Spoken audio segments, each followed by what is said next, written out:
톨스토이의 작품 중에 이런 제목의 글이 나옵니다. 6자의 땅이면 충분한 인생. 어떤 농부가 1,000루블만 내면 하루 종일 걸은 만큼의 땅을 차지한다는 소문을 듣게 되었습니다. 그리고 마침 그를 찾아가서 그 조건에 따라서 땅을 사기로 마음을 먹었습니다. 그래서 사실대로 찾아갔더니 그분이 이야기합니다. 조건이 하나 있습니다.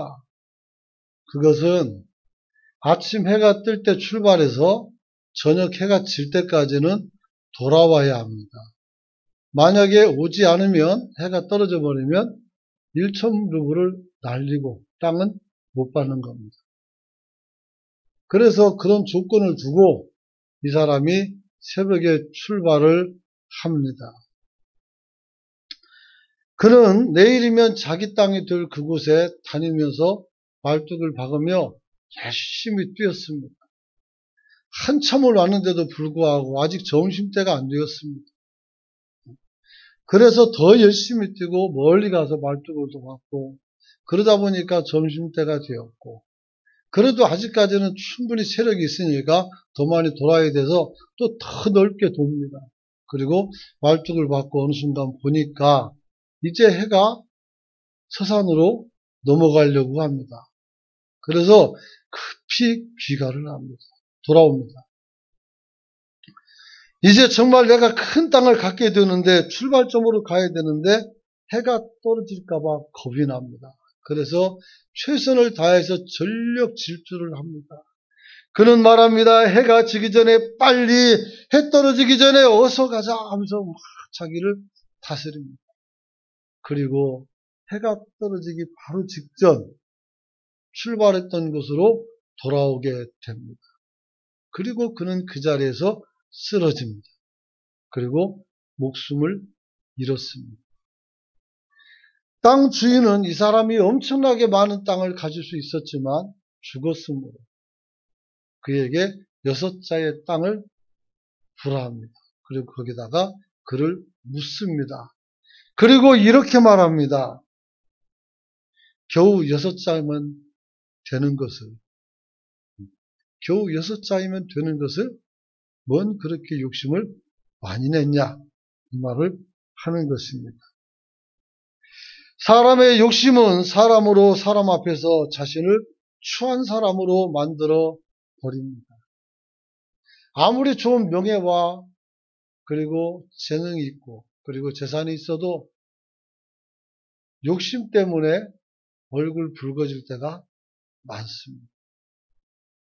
사소한 것에 목숨 걸지 말고 주님 앞에 너그러운 마음을 가지고 사는 성도가 되시길 축원합니다. 하지만 우리가 서로 사랑하며 욕심을 내려놓고 조금 자신을 비워서 나눌 수 있다면 우리는 사람을 존귀하게 만들 수 있는 존재인 줄 믿습니다. 여러분을 만날 때마다 내가 어떻게 돼요? 더 좋은 사람이 되는 느낌을 갖는다면 사람들은 여러분을 찾아다닙니다. 따라다니고. 근데 만날 때마다 사람을 속삭이면 어떻게 되겠어요? 진절머리가 나겠죠. 사랑하는 성도 여러분, 누군가를 존중하지 않고 배려하지 않은 욕심은 그가 사랑이 있다 할지라도 그것은 독선이 되는 것입니다. 나는 열심히 사랑하는데 배려가 없는 사랑은 어떻게 돼요? 나를 괴롭게 하는 괴롭힘이 되는 겁니다. 그러므로 배려를 먼저 하고 사는 성도가 되시길 축원합니다. 여러분, 오늘 본문을 보게 되면 아브라함과 롯이 하나님의 축복을 받습니다. 어떻게 축복을 받습니까? 창세기 12장 보면은 오늘 가나안 땅에 갔는데 거기서 기근이 듭니다. 그래서 애굽으로 내려갔죠. 그런데 사례가 나이가 그때 꽤 많은데 뭐가 그렇게 이뻤는지 모르지만 혹여 이 아내가 너무 이쁘니까 왕이 아내를 탐내서 빼앗으려 할 때 혹여 자기를 죽일까봐 누이라 속입니다. 누이. 그래서 누이라 속이고 애굽 땅에서 좀 견디는데 아니나 다를까 왕이 데려갑니다. 하지만 하나님께서 알게 하셔서 깜짝 놀라죠. 그래서 아내를 돌려보내면서 책망하고 그리고 많은 재물을 줍니다. 재물이 없을 때는 아무 문제가 없었습니다. 그러나 재물이 늘어나자 관리상의 어려움을 통해서 이 사람들이 함께 가지 못하고 나누게 되는 겁니다. 여러분, 이런 미련한 짓을 하지 않는 여러분이 되시길 축원합니다. 여러분. 그래서 오늘 롯의 양치기와 아브라함의 양치기가 자꾸 부딪히니까 관리상의 어려움을 이기지 못하고 아브라함이 제안을 합니다. 그래서 높은 산에 올라가서 야, 네가 좌우면 내가 우하고 네가 우하면 내가 좌할 거다. 골라라. 이렇게 말합니다. 그래서 아브라함이 롯에게 선택권을 주자 롯은 소돔 지역에 비옥하고 정비된 곳을 선택해서 잘 살고자 합니다. 하지만 남겨진 아브라함의 땅은 비옥하지 못한 광야요, 오늘 사막이고 사람이 살아나기 힘든 그런 지역이었던 것입니다. 그래서 그는 척박한 땅을 소유하고 살 수밖에 없는 상황에 몰리게 됐습니다. 그래서 아브라함이 어떻게 돼요? 마음이 좀 상한 것 같습니다. 그래서 하나님께서 아브라함에게 찾아오셔서 그에게 복을 주시면서 이렇게 말씀합니다. 창세기 13장 14절 보니까 롯이 아브라함을 떠난 후에 이제 모든 것을 다 뺏기고 껍데기 같은 땅 가지고 뭐 할 게 있어요. 그런데 주님은 이렇게 말합니다. 내가 눈을 들어 너 있는 곳에서 북쪽과 남쪽과 동쪽과 서쪽을 다 보라는 거예요. 톨스토이는 막 뛰어가게 만들어가는데 주님은 보라는 겁니다. 여기서 본다는 말은 눈이 좋은 사람 멀리 보고 눈 나쁜 사람 조금 보니까 땅을 조금 갖고 그런 의미가 아니고 우리가 가늠할 수 있는 저 멀리 끝까지 동서남북으로 너에게 다 주겠다고 말씀합니다. 할렐루야. 여러분. 그래서 네 눈에 보이는 땅을 내가 너와 내 자손에게 주리니 영원히 이르리라 이렇게 말씀합니다. 비록 지금 뺏긴 것 같지만 그것도 내 땅이요. 거기도 소돔성도 보이거든요. 다 아브라함의 땅이잖아요. 뿐만 아니라 하나님께서는 그에게 내 자손으로 땅의 티끌 같게 하리니 사람의 땅의 티끌을 셀 수가 있느냐? 그렇다면 너희도 세겠다. 즉 셀 수 없는 만큼의 자손들을 풍성하게 갖게 하겠다는 거예요. 그냥 거부 수준을 넘어가서 나라를 일으켜서 큰 나라의 수장이 누가? 아브라함이 그 후손들이 되겠다는 말씀입니다. 여러분들도 이 말씀을 받기를 축원합니다. 그리고 말합니다. 너는 일어나서 그 땅을 종과 횡으로 행하여 보라. 직선으로 쭉 갔다가 가로질러 또 쭉 갔다 왔다 갔다 해보란 말이에요. 그게 다 누구 거예요? 네 거다. 이렇게 말합니다. 내가 그것을 내게 주리라. 여러분. 사람은 누구나 미래에 대한 꿈과 희망을 가지고 가족을 떠나 직장과 또 산업, 학업을 이루며 삶을 살아갑니다. 특별히 하나님께서는 그때 여러분들에게 기회를 주십니다. 그때 여러분이 기회를 잘 붙잡되 망하지 않는 기회를 붙잡는 성도가 되시길 축원합니다.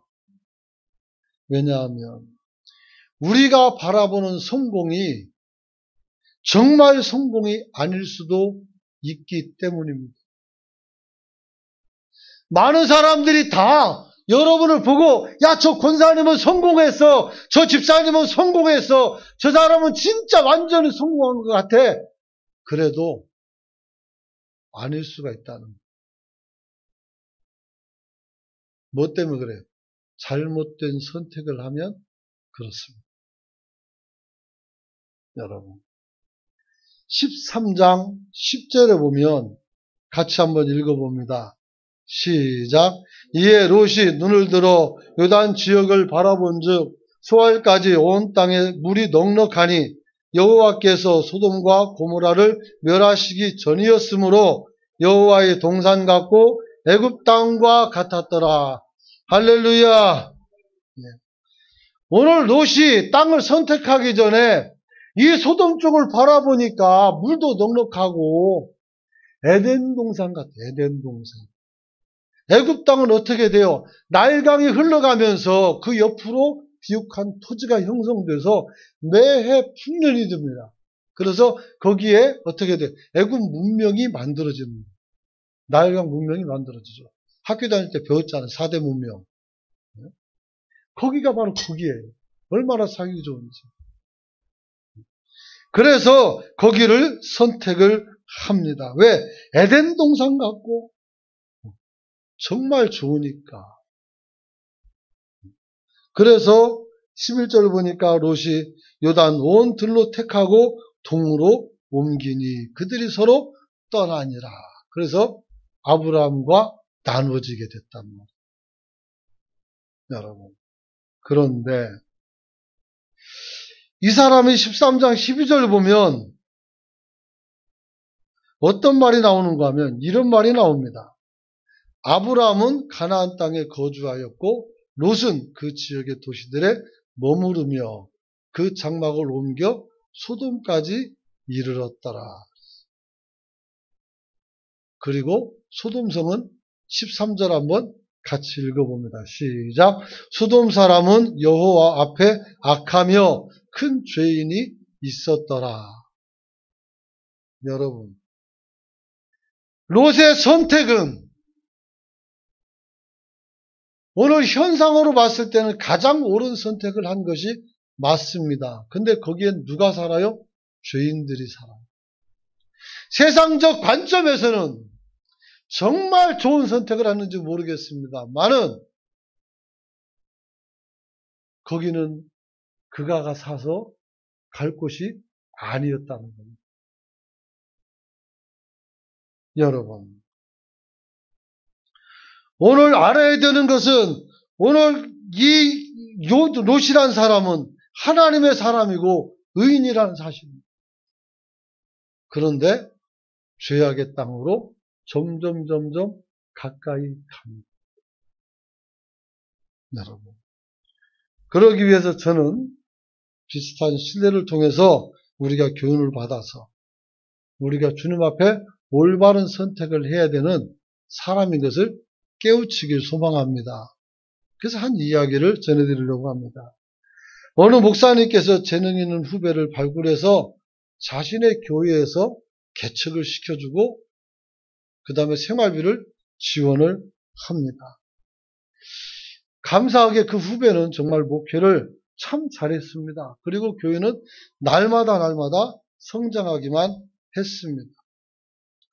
또 이 후배 목사가 얼마나 사람이 좋은지 크고 작은 일들을 자기를 개척해준 그 어른 목사님과 상의를 합니다.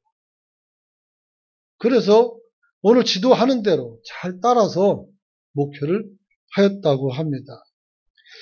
뿐만 아니라 이 목사님은 그 선배 목사님을 자기 교회에 초빙해서 자주자주 설교를 듣게 하고 그래서 교인들도 그 목사님을 굉장히 따르고 좋아하게 됐다고 합니다. 여러분, 그러던 어느 날 교회가 한참 잘 되는데 이 후배가 교회와 하나님 앞에 큰 죄를 지었습니다. 이 일로 그 교회에서와 주변 다른 교회에서 그 교회를 비난한 소리가 나오게 되었고, 노예가 소집이 되어서 이 목사님의 죄상을 다루게 되는 재판이 열리게 됩니다.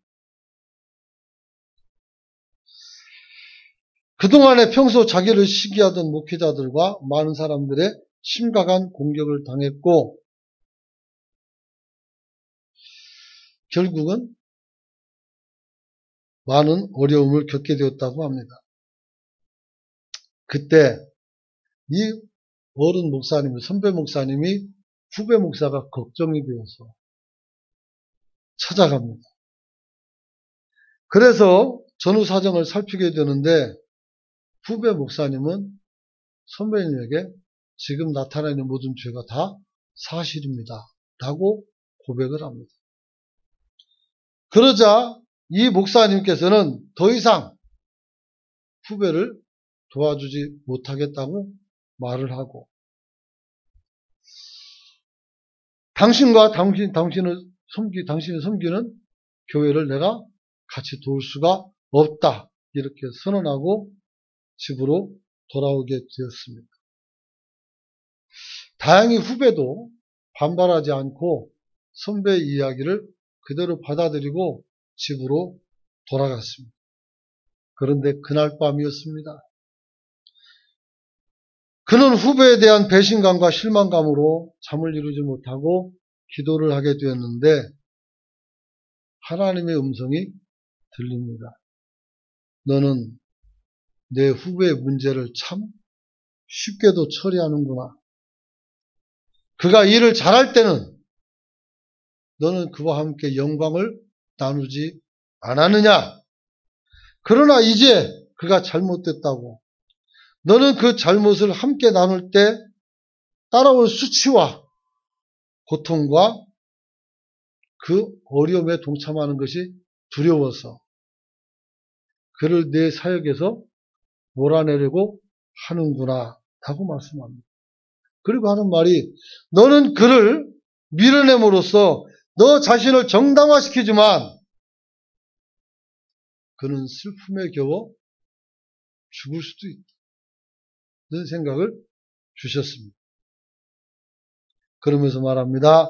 아마도 너는 내가 섬기는 교회에서 일어나는 어떠한 죄도 용납하지 않는 아주 거룩한 목사구나. 이렇게 말했습니다. 이 말에 이 목사님이 무너졌습니다. 목회자들은 이게 무슨 말인지 정확히 알고 있습니다.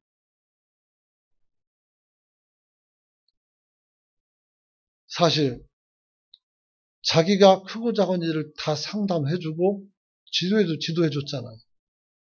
그러면 후배의 영성도 좀 더 생각했어야죠. 결국 그는 다시 후배를 찾았고 용서를 빕니다. 그리고 여전히 그를 후원했고 생활을 돕고 실망한 교인들을 다독여서 다시 교회를 일으켜 세워서 전화위복의 기회로 삼았다. 이렇게 말씀하고 있습니다. 이 젊은 목사가 왜 범죄를 하게 됐습니까? 잘 나가서 그렇습니다. 유명해지니까 그렇습니다. 제가 안산에서 처음 개척했을 때 거의 비슷한 시기에 개척한 목사님이 계십니다. 감리교 교인입니다. 그런데 이분은 좀 목회 철학이 독특합니다. 목사는 주의 종이기 때문에 가장 좋은 옷을 입어야 된다는 그런 생각을 가지고 있습니다. 교회는 개척교회인데 백화점 VIP 이름으로 들어가서 옷을 사야 됩니다. 난 도저히 이해가 안 갑니다. 자동차도 목회자는 다른 누구보다 제일 좋은 거에 타야 된다 해가지고 아주 비싼 자동차를 탑니다. 나는 그때 차도 없었는데. 그런데 희한한 것은 그렇게 사니까 사라져요. 그리고 부흥도 잘합니다. 저보다 부흥이 더 잘 돼요. 그때 당시 안산에 부흥하는 교회 2개가 있었는데 그 친구하고 저였어요. 근데 저보다 훨씬 빨리 부흥하는 거예요. 제가 헷갈렸어요, 저도 그때. 나도 그럼 호텔 가서 제일 비싼 밥 먹고 제일 비싼 옷 입고 제일 좋은 차 타야 되나? 이런 생각을 갖게 됐어요. 근데 아무리 봐도 그건 아닌 것 같아요. 지금은 그게 아니라는 것을 확실히 알았지만 그때는 아직 어려서 저게 맞는 건가? 하나님 저걸 기뻐하는 건가? 그래서 주의 종에게는 항상 좋은 거 드려야 되니까 진짜 그렇게 찾아가야 되는 건가? 막 이런 생각이 들었어요. 근데 머지않아서 그 목사님은 그 감리교 감독들이 모여서 이분을 징치해서 면직을 당했어요. 그분은 목회를 못합니다. 나는 지금도 하고 있습니다. 제가 승리자라고 하는 얘기가 아니고 잘못된 선택을 하지 마시길 축원합니다. 특별히 하나님 앞에서 살아가는 우리는 어떻게 돼요? 절대로 그러면 안 돼요. 여러분. 롯과 그의 일생은 시작은 그렇게 그럴듯했지만 결과는 비참한 실패로 끝이 납니다. 여러분. 아브라함과 이베라의 독립가문을 이뤄내게 된 롯과 그의 가족들에 대한 성경의 기록은 대부분 걱정스러운 기록으로 다 꽉 차 있습니다. 왜 그럴까요? 여러분. 신약성경에서 예수님께서는 세상의 마지막 심판 때를 경고하면서 이런 말씀을 주십니다. 롯의 때와 같으리니 사람들이 먹고 마시고 팔고 심고 집을 짓더니 라고 말합니다. 세상의 종말이 가까울수록 사람들은 하나님께서 무슨 일을 하는지에 대해서 관심은 없고 자기들이 먹고 마시고 즐기는 데만 혈안이 된다는 것입니다. 사랑하는 성도 여러분, 롯은 결코 불신자가 아닙니다. 그는 하나님의 사람이었고 하나님의 종이었습니다. 그럼에도 불구하고 왜 롯이 이런 어려움을 겪느냐 하는 것입니다. 그것은 한번 따라서 합시다. 세상적인 생각을 가지고 판단했다. 여러분. 그가 삼촌의 제안을 받고 오른쪽에 있는 요단 동편을 바라보니까 어떻게 돼요? 에덴 동산같이 좋은 동네예요. 어떤 사업가든 누구라도 농사를 짓든 뭐라도 우리가 선택해야 된다면 그 땅을 선택하는 게 맞습니다. 근데 거기 뭐가 있어요? 소돔성이 있다는 거예요. 죄악이 관영한 사람들. 왜 여러분들이 하나님의 사람인데도, 왜 여러분이 주의 자녀인데도 불구하고 왜 세상적 가치를 가지고 판단을 합니까? 우리는 하나님의 자녀로서의 가치를 가지고 판단하고 우리는 하나님의 아들로서의 가치를 가지고 판단해야 되는데 여러분들이 지금 생각하고 말하는 것 보면 세상 사람과 다를 바가 하나도 없다는 겁니다. 이래가지고서야 여러분의 판단이 옳다라고 생각합니까? 하나님의 사람이면 우리는 하나님의 사람답게 판단을 해야 되는 겁니다. 뭐가 우선인지를 알아야 되는 겁니다. 그런데 어떻게 돼요? 세상 사람처럼 똑같이 행동하는 거예요. 풀만 보지 말고 물만 보지 말고 비옥한 땅만 보지 말고 거기에 얼마나 병든 사람이 있는지를 보란 말이요. 그 좋은 땅에 아무도 없이 내가 그것을 다 가질 수 있을 거라고 생각했습니다. 절대 안 그렇습니다. 만약에 제가 오늘 누구 하나를 특정해서 기도해서 이 사람이 부산에 있는 모든 돈을 다 가지고 최고의 부자가 됐어요. 잘 살 것 같습니까? 오늘부터 집 밖에 못 나가요. 나가면 죽습니다. 뺏어가지고 같이 살려고 사람 죽입니다. 그게 독약인 줄을 알아야죠. 그러나 대부분 많은 사람들이 이 생각을 못하는 거예요.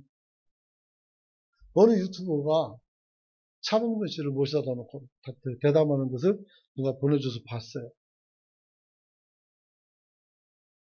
차범근이라는 사람이 선수를 마감하고 국내 처음 떠날 때 와서 어린이들에게 축구 교실을 열어 그 유소년 축구를 갖다가 활성화시키겠다고 약속을 한 것을 기억하고 있었을 때 사우디에서 큰 부자가 와서 그때 그분의 연봉이 4억에서 6억 정도 됐다고 그래요. 연봉이. 그런데 제가 정확히 기억을 못하지만 거의 1,000억 가까이 돼요.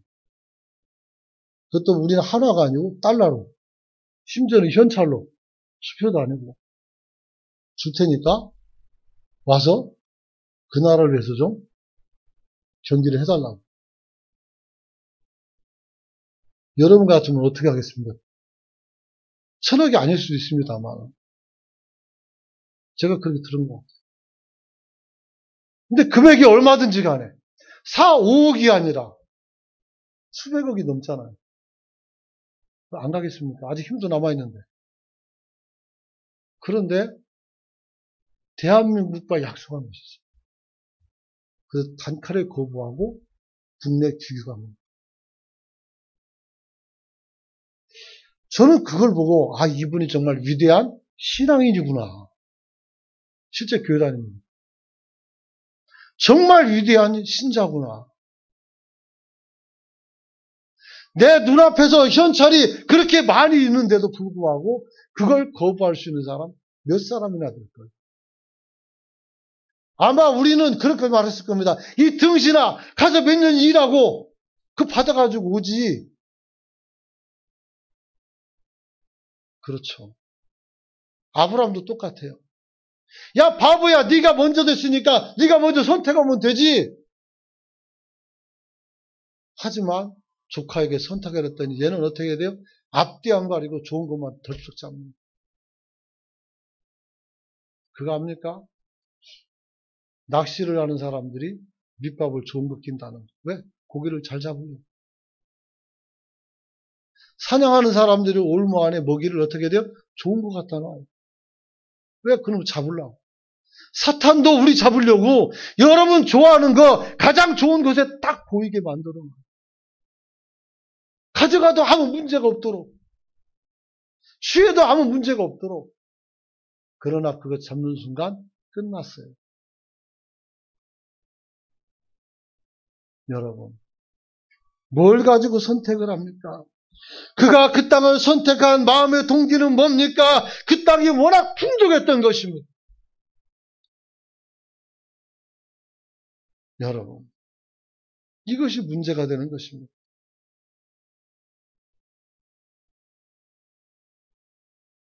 사랑하는 성도 여러분, 오늘 소할 땅까지 이렇게 쭉 보는데 거기 도시도 있고 여기서 양치기 해가지고 젖자 가지고 팔고 털 갖다 팔고 내가 부자가 되겠지 충분히 계산할 수 있어요. 그리고 그렇게 됩니다. 성공을 해요. 근데 과연 그럴까요? 그러지 못합니다. 여러분. 그러므로 우리는 세상의 잣대로 평가하는 그의 성공만큼 그가 진정한 성공자로서의 삶을 살았는가를 봐야 합니다. 진정한 성공자는 여러분들이 꿈꾸는 것을 이루고 가정도, 교회도, 세상도 여러분들 때문에 즐거워져야 되는 줄 믿으시기 바랍니다. 하나님은 합력하여 선을 이루는 것이 기독교적인 가치관입니다. 그런데 합력해서 악을 이루면 이거는 사단의 역사인 겁니다. 그러므로 단호하게 거부하고 분별하는 성도가 되시길 축원합니다. 해도 되나 안 되나 전화 가지고 목사님 난 이렇게 해서 해야 되겠는데 어떻게 할까요? 딱 보니까 안에서 하지 마세요. 그러면 또 말합니다. 아 목사님 그래도요. 또 막 설명합니다. 결국 하겠다는 얘기잖아요. 말 안 들을 거 뭐라고 전화합니까? 잘못된 걸 선택하는 것을 목사에게 확인받고 나중에 책임 돌리고 싶습니까? 죄송하지만 그런 거 하고 싶지 않습니다.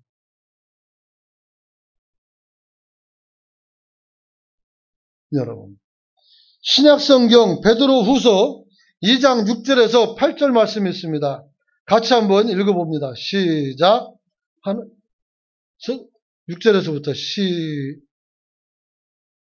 베드로후서 2장 6절에서부터 읽습니다. 시작. 소돔과 고모라 성을 멸망하기로 정하여 죄가 되게 하사 후세 경건하지 아니할 자들에게 본을 삼으셨으며 무법한 자들의 음란한 행실로 말미암아 고통을 당하는 의로운 옷을 건지셨으니 이는 이 의인이 그들 불법 중에 거하여 날마다 저 불법한 행실을 보고 들음으로 그의 의로운 심령이 상함이라. 할렐루야.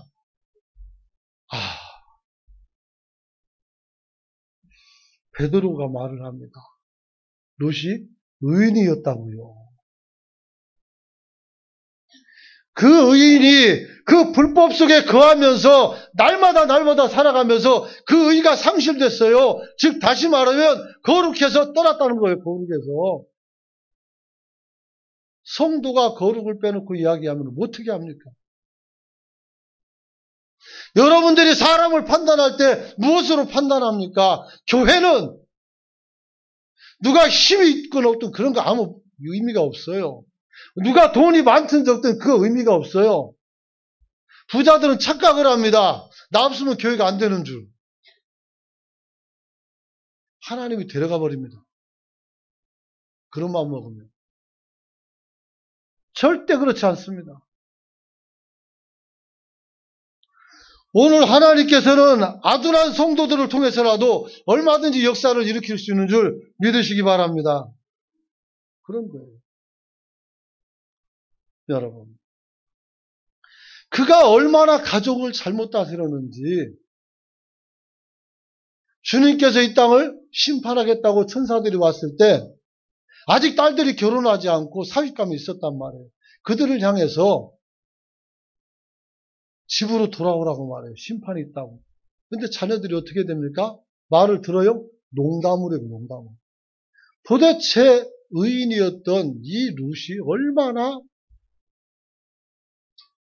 신용이 없는 사람이면 얼마나 신앙적이지 못했으면 자녀들이 듣고 농담으로 여깁니까? 여러분들의 자녀가 얘들아 교회 나오라는 말을 할 때 여러분의 자녀들이 여러분을 가볍게 패싱한다면 도대체 여러분들의 신앙은 뭡니까? 자녀들에게 그렇게 영향력이 없는 신앙입니까? 도대체 여러분들은 무엇을 보고 살기에 자녀들이 심각한 마음으로 야 이번에는 교회를 가야 되겠다라고 말하는데도 꿈쩍도 안 합니까? 그게 결국 그 아이들을 죽이는 일인데 내 아이들이 죽어가는데 그 아이를 끌어주어 내야 되는데 얼마나 신뢰가 없으면 신자로서 본이 안 됐으면 여러분의 신앙적인 얘기하면 아이들이 듣지 않고 그 자리를 벅차고 일어납니다. 먼저 내 가족부터 감동시키고 신앙생활할 수 있기를 축원합니다. 그게 중요합니다. 대답하세요. 그렇게 되시길 축복합니다. 그게 우리가 사는 길이에요. 듣는 거는 껄끄럽지만 그러나 그게 우리가 사는 길이에요. 여러분. 오늘 생명이 위급한 상황에서 사랑하는 가족을 구출하려는 오늘 장인 어른의 말을 무시하고 결국은 그의 가족들만 데리고 손잡고 뛰어가는데 그의 아내도 어떻게 돼요? 말에 신뢰가 없어요. 뒤돌아보지 말라겠는데 뒤돌아봅니다. 그래서 소금 기둥이 되고 맙니다. 그래도 어쨌든 자기와 더불어 두 딸은 살려냈습니다. 그럼 그 두 딸이 얼마나 잘 됐을까요? 전혀 잘 되질 않습니다.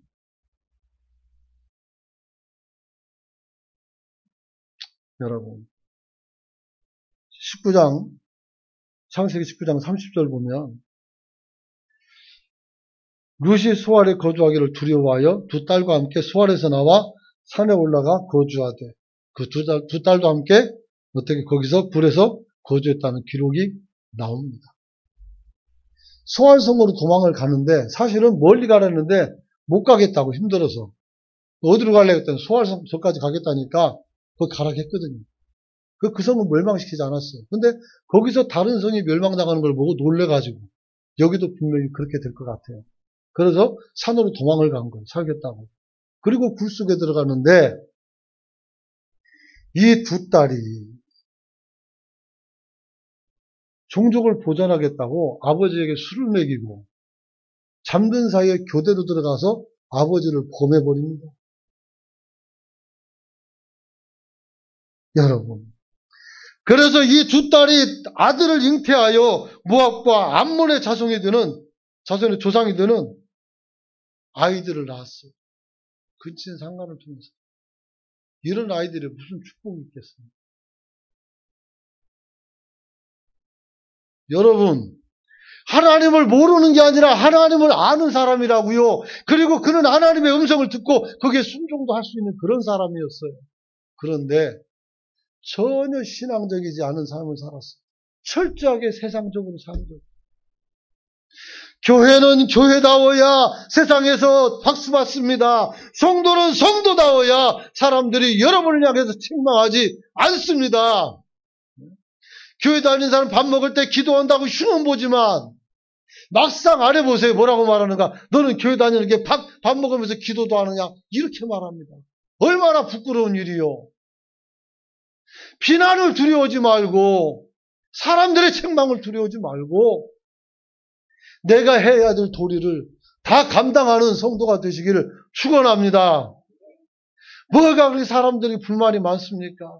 이 사람 보고 불만하고 저 사람 보고 불만하고 성경이 언제 그렇게 써놨습니까? 성경은 내 눈에 있는 들보를 보라고 말하고 있습니다. 내 자신의 허물을 보라고 말씀합니다. 그리고 그것을 놓고 기도하라는 거요. 다른 사람의 허물이 보이면 그게 내 허물인 것처럼 받아들이고 여러분이 대신 기도해 주는 것이고 책망하는 게 아니고 언제부터인가 교회에서 쑥덕쑥덕거리고 막 언제부터 교회가 그런 곳이 되었습니까? 은혜를 나누는 곳입니다. 여기는 만민이 기도하는 집이라고 주님께서 말씀하셨습니다. 와서 기도하세요. 교인들과 대화할 때 은혜를 나눌 수 있기를 소망합니다. 그러면 문제가 안 되잖아요. 하지 말아야 될 것을 하니까 결과가 안 좋아요.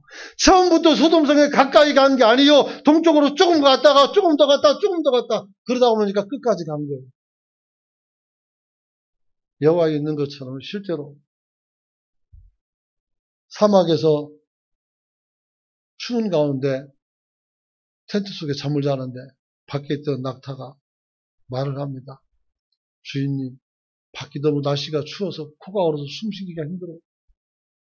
내 코만 집어넣고 여기서 따뜻한 바람으로 숨 좀 쉬면 안 되겠냐고. 그래라 했어요.